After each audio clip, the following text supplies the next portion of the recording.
So do you think that there is good and evil, or better and worse? Right and wrong? 100% yes. It's a, What's evil then? Okay, what is evil? there's a wrong concept that if you're developing yourself spiritually, you take on a sort of an equanimity where everything you see is equal, and that's a absolutely false thing. It's something from the outside, like the brain consciousness projects this idea that it imagines that that's what it's like. In a sense, it's almost the opposite. So, what is evil? Actually, it's very easy to say. In us, there is a very high part of us, our spirit, you can call it, the higher self, whatever you like to say, the real I. Any of these things will do. And it only has a very delicate connection into us, and is quite a small influence.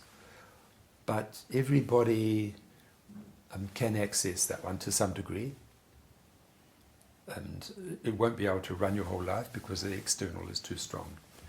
So whatever is in harmony with that very delicate, very high thing inside yourself, whatever is in harmony with it and helps it to establish and grow, is good. And whatever is not in harmony with it and blocks its growth is bad. So can an individual be evil, or is whatever is blocking them evil? Individual be evil.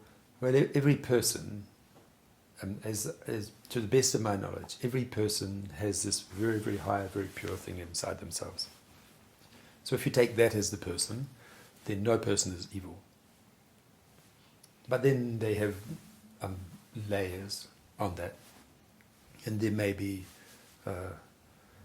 some of these layers may be blocking and going against that very high thing in themselves.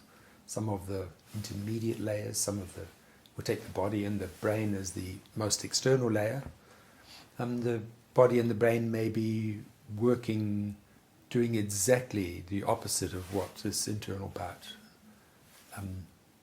needs, you might say.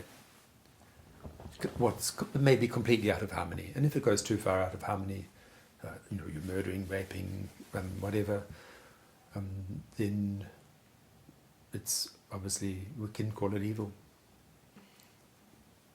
I think that people ultimately want there to be peace and love and happiness and harmony, but individuals and collectives make so many decisions that are in that opposite direction. And then we have a penal system to punish the evil people or bad people, to try to rehabilitate them.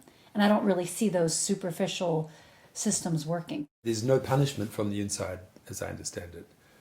The punishment is like an external thing that people have placed on it, where the legal system punishes people. People don't get punished.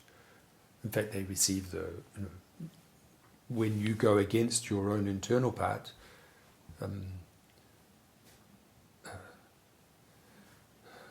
there's no real punishment for it. There's just a result.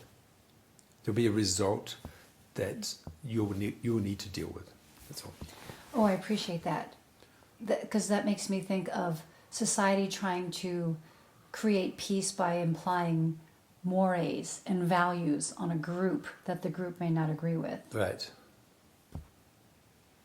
Well, that's external morality. It's sort of just no meaning from an internal point of view. So, Patrick, do you still have the same intention now behind teaching that you did when you started? I would say it's just a yes.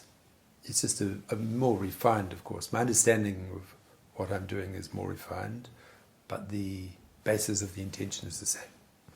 I began teaching not because I wanted to be a teacher. I didn't really want to teach. I just wanted to learn.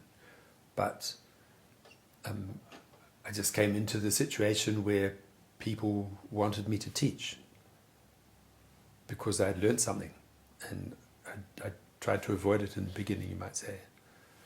So the Tai Chi people, because I learnt well from a good teacher, then people wanted me to teach them, but really I wanted to just keep learning. So I began to teach. And you know, I've never taught as my living. I refused to do that, and I've never really taught full-time. There've been periods where I've taught every day, but it's one class a day or something. I've never done 5 classes a day or anything silly like that. But for most of my life, for the last 20 years, for example, 25 years, maybe 30, I only teach seminars, and I maybe teach one every few months. And in between, I usually don't teach. So most of the time, I'm not a teacher. I'm a learner. And I think that's the way it should be, that your learning is the basis of your teaching, and your learning process is more work and time should go into your learning than goes into your teaching. Otherwise it gets out of balance.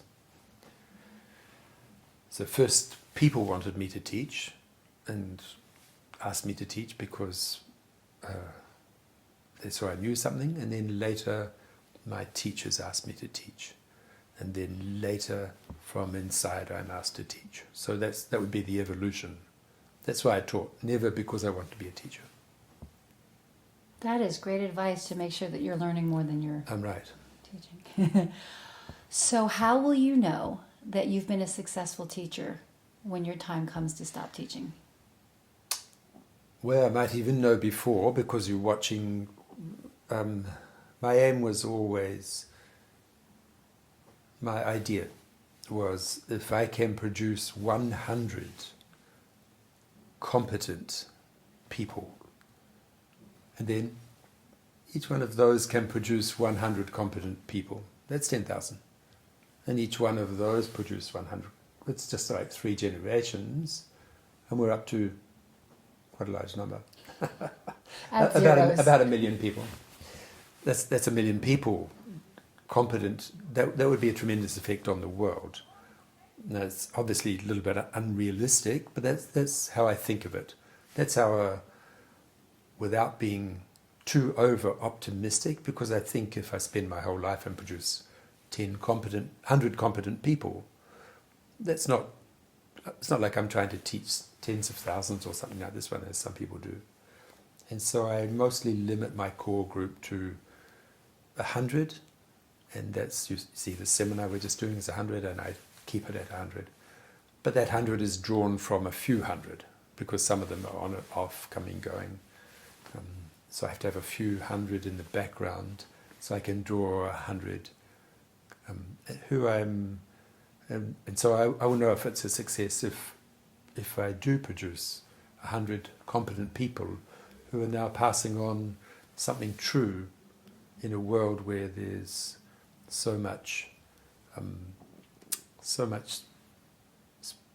spiritual practices that are really just coming out of the smart brains of people and not really coming down from above. Do you have any regrets as a teacher? I don't have any significant regrets. No. I'm just trying to think if I do. Nothing comes to mind. That's great. Oh, I mean, I can say at every stage I look at what I'm doing, and it always feels not as well done as I would like, not as much energy as I would like to put into it, not as close to what I feel is perhaps the ideal thing as possible. So at every step I see not perfect by some degree. But that's not really a regret. That's because I accept that, because you just can't make perfect steps.